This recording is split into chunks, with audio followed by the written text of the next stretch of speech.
intelligence is involved in this.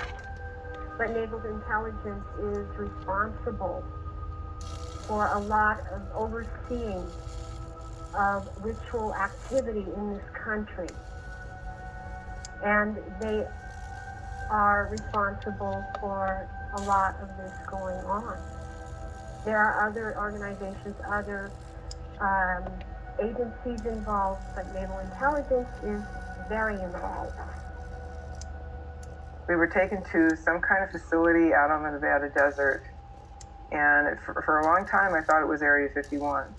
But there was also another underground facility at Tonopah, so either Area 51 or the Tonopah facility was taken to a medical dispensary type of place, and was dragging me off the table and down through this doorway where there was a long flight of stairs going down.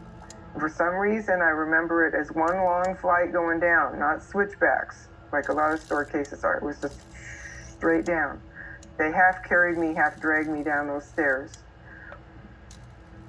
And at the bottom of the stairs, there was like this little room that had a one-way mirror in it. And I went through the effects of that injection in that room. And I felt like, I've described it so many ways down through the years. It was kind of like feeling like your body's turning to soda pop fizz or beer foam. It's just like, you know, when your leg goes to sleep and it comes back and there's all the pins and needles and tingling and everything else like that. It was like that was happening to my whole body. But super duper intense pins and needles. And I just curled up on the floor and just screamed because it was just doing this number on me, you know. And I felt like I was coming apart somehow. I don't know why or how I thought that, but that's how my body felt. It felt like it was just going to come apart and run down a drain in the floor. And I had a feeling that because that mirrored thing on the wall, I think it was a one-way mirror, and they were looking at me through the mirror to watch me go through the effects of this. And I've racked my brain to try to come up with some idea of what this injection was and what it was for. And the only thing I've been able to come up with is maybe they were trying to create a chemical version of ascension. One of the technologies that I was exposed to while in the MyLab programs were the chemical cocktails they would use on us. They would use them to enhance us in many different ways. Some of the ways that we would be enhanced would be if they discovered we had an intuitive empath ability. There was a cocktail that they would give us that would enhance it, make it many-fold stronger. They would also give cocktails to people that would have hormones in them that would make them stronger, faster, and think quicker. A major part of the program was that when you started, they were not quite sure where they would send you. A lot of the kids that were in these programs, they would end up in different syndicates here on the Earth working for the Cabal, and a small percentage, very small, would end up going into the secret space program. Certain children were picked who had certain DNA, and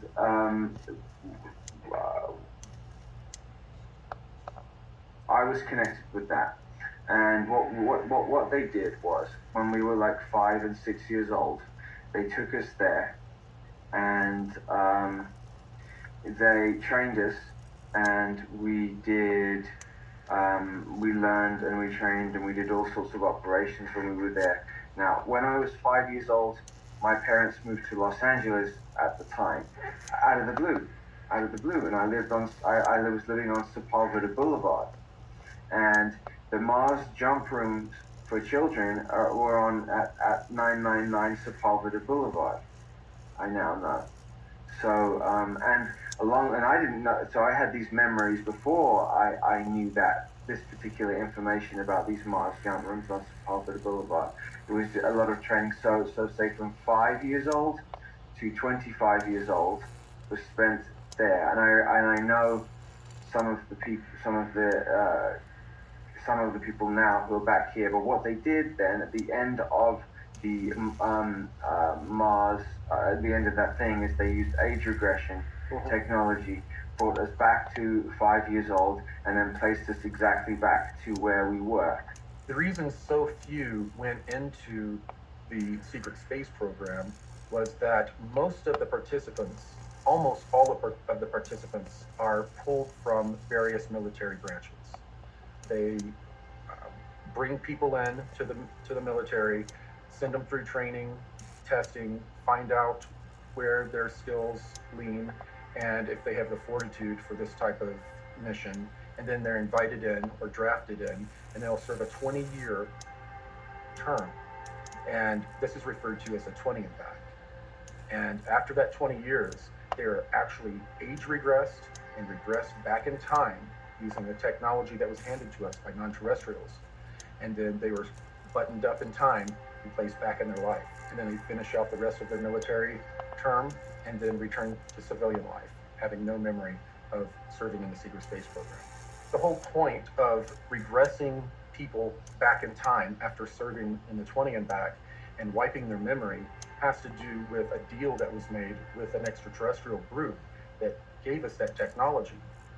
There's a Nordic group that are engaged in a time and space battle with a reptilian group. This battle's gone on for many thousands of years. When delving into this research, some people formulate ideas that there's only good extraterrestrials here or there's only bad extraterrestrials here. But we need to understand that the law of polarity is universal. There's both good or benevolent extraterrestrials here to help us, and there's negative extraterrestrials here to essentially feed off of us and traumatize us into a state of fear. These negative extraterrestrial species involve some gray species. They also involve many reptilian species and many non-physical archonic entities that can also remotely influence and utilize much of that fear energy and traumatized energy that we release. Towards the end of my training, it started to become pretty clear that I had done very well in the intuitive empath training. I'd done very well in the rest of the general training that I was given. And I was starting to be introduced to non-terrestrial beings.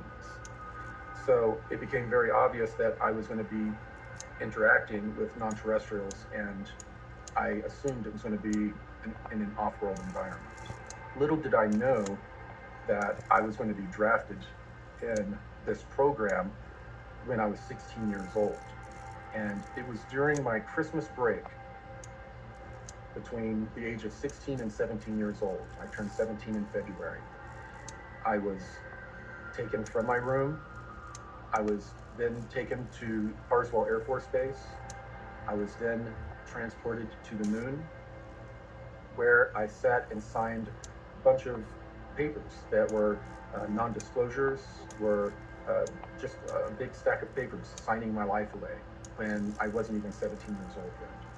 The Lunar Operations Command is a moon base, and it was built out originally by the Germans in the late 1930s, early 1940s. While they were building this complex, they had utilized an ancient alien building that was not too terribly far away. They had found a bunch of these buildings on the moon, and they had found one of the buildings that they were able to patch up with some of the concrete they made from the local regolith. They then were able to pressurize it and use it as a base of operations while they built out the Lunar Operation Command. After a number of years, and after Operation Paperclip, it served its purpose and integrated the Nazis into the military-industrial complex, the LOC was handed over to the Americans. When approaching the moon from Earth in an electrogravitic craft, you will find the moon will be at a distance, and then it will grow very quickly in front of you. And then the next thing you know, you are above the surface. You will then fly in the electrogravitic craft at breakneck speeds, except you don't feel inertia. You find yourself hugging maybe 90 feet, 300 feet above the lunar surface, going at incredible speeds until reach a crater, and then you find yourself orbiting a crater. The person piloting the craft radios in requesting permission to land. You don't see anywhere to land. All of a sudden, a little haze kind of occurs, and then there's a base. It's a lunar operation command. And as you fly down and over, there is a control tower where they control the air traffic. As you fly around this base to make your final approach, you see a secondary crater. And as you fly down into that crater, it's fairly deep, and you end up popping out into a lava tube section where you immediately see a giant building built into the middle of that lava tube that blocks it. And it's built kind of like the shape of a bell. And it looks like the outside of a battleship almost, the way it's built.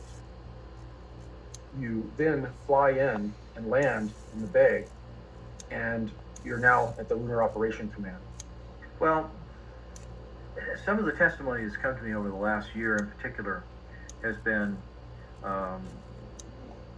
nothing short of startling in terms of the degree to which the space program, the secret space program, has expanded.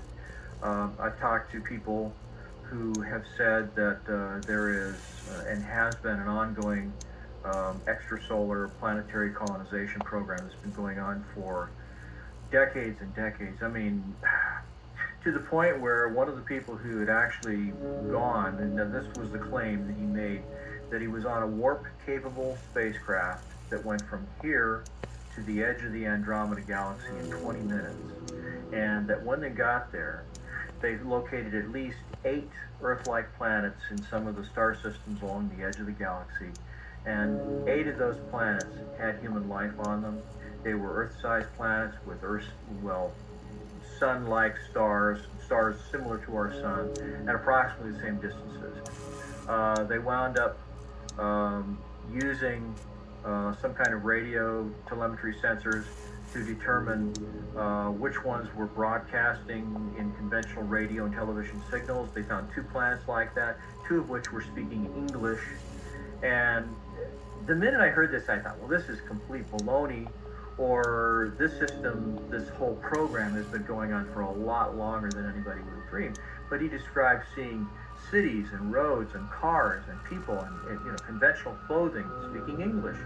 And there's only one way that that's possible, other than parallel universe type of a scenario, and that is that the program's been going on for much, much longer. Right after about the 6-year mark in my 20 and back experience, I found out some very disturbing details that no one on the ship knew about. And, well, almost no one. I was approached by a petty officer Wheeler, someone who I honestly had a crush on, and she used that to her advantage. She needed me and an engineer to help her get into a room, a restricted room, and look into some pods. She wanted to know what was in those pods. She had a bad feeling. Well,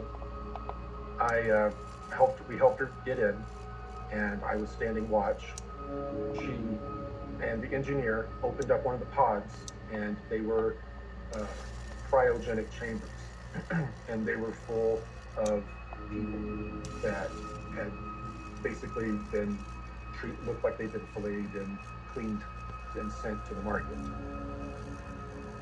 While I saw this a little bit from a distance, some gas was escaping from this pod, and it overcame the petty officer and the engineer, and they collapsed.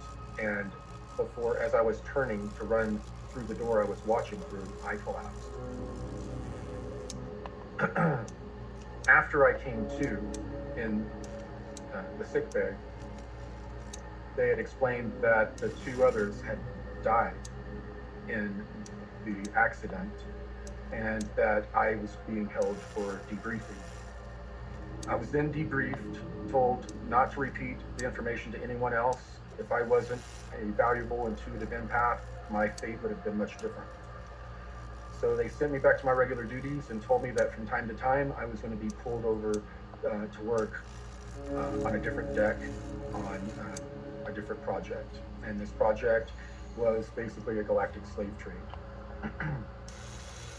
It turned out that for many decades, while we were developing technology to try to fight some of the negative ETs, there were extraterrestrials that were coming into our solar system, were coming to our planet, would swoop down,